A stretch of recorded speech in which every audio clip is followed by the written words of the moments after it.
Oke, Assalamualaikum warahmatullahi wabarakatuh. Bertemu kembali dengan saya. Kali ini kita akan membahas tentang angka kredit prestasi. Katanya sih angka kredit prestasi tidak wajib. Apakah benar?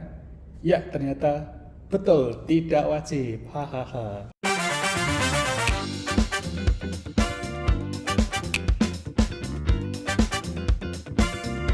Ya, eh, teman-teman perlu disadari ya, memang judulnya mungkin provokatif, angka prestasi nggak wajib, tapi memang kebenarannya seperti itu. Kenapa?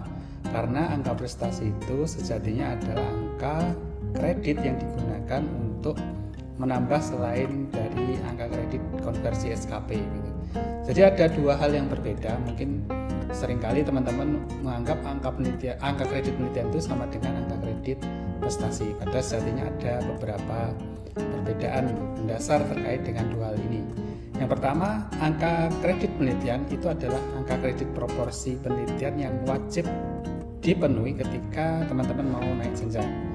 Sedangkan angka prestasi itu tidak wajib karena istilah sederhananya adalah memiliki kedudukan sebagai penambah nilai untuk nanti akan naik jenjang seperti itu. Nah, perlu disadari seperti halnya ketika akan naik jenjang itu kan diperlukan angka kredit kumulatif gitu. Dari lektor 200, ketika mau lektor kepala maka membutuhkan sejumlah angka kredit kumulatif 200. Dari lektor kepala mau ke profesor membutuhkan angka kredit sebesar 450 angka kredit. Nah, angka kredit kumulatif ini terdiri dari beberapa komponen. Yang pertama, angka kredit integrasi, yaitu angka kredit di tahun 2022 yang telah didapatkan ketika waktu itu perubahan dari angka kredit konvensional menjadi angka kredit konversi SKP gitu. Dan ini biasanya dimiliki oleh dosen-dosen yang itu telah menjadi dosen tetap sebelum tahun 2022. Nah, bagi yang teman-teman dosen di tahun 2023, memang angka kredit integrasi ini tidak memiliki ya gitu, karena sudah berganti aturan. Yang kedua yaitu angka kredit konversi atau biasanya kita kenal dengan angka kredit yang dihasilkan dari SKP. Nah, dua komponen ini pasti akan didapatkan ketika teman-teman menjalani aktivitas sebagai dosen gitu. Nah, di tahun 2023 hingga nanti teman-teman naik ke jenjang berikutnya itu ada yang namanya angka prestasi gitu. Jadi di tahun 2026 ini teman-teman bisa mengklaim angka prestasi itu adalah dari angka kredit penelitian yang dimulai dari tahun 2023 sampai sekarang. Nah, angka kredit penelitian 2023 ke bawah kemana? Ya memang tidak bisa diakui gitu, karena itu hanya sebagai proporsi angka kredit penelitian, bukan sebagai angka kredit prestasi.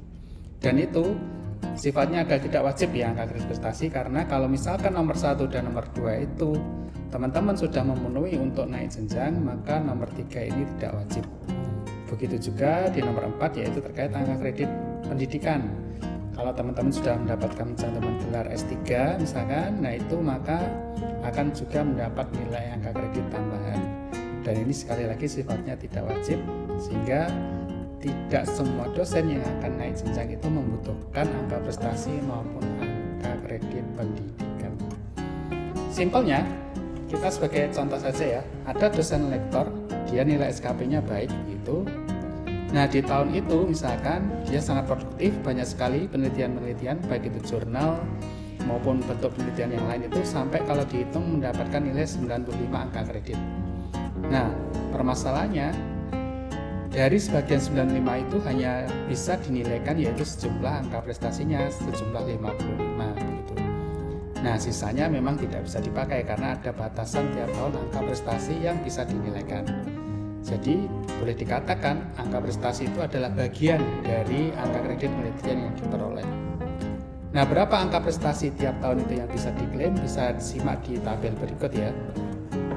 Mulai dari asisten ahli, lektor kepala dan profesor itu memiliki batasan masing-masing. Jadi kalau ada pertanyaan, aku ingin mempercepat kenaikan jenjang dengan banyak penelitian, bisa, tetapi akan tetap terbatasi oleh angka maksimum per tahunnya gitu. Oke teman-teman, itu saja terkait dengan angka prestasi. Mudah-mudahan dapat dipahami ya perbedaan antara apa itu angka kredit penerja dan apa itu angka kredit prestasi. Kalau ada pertanyaan silakan cek di kolom komentar. Kalau ada saran-saran juga bisa di kolom komentar. Sekian, terima kasih. Wassalamualaikum warahmatullahi wabarakatuh.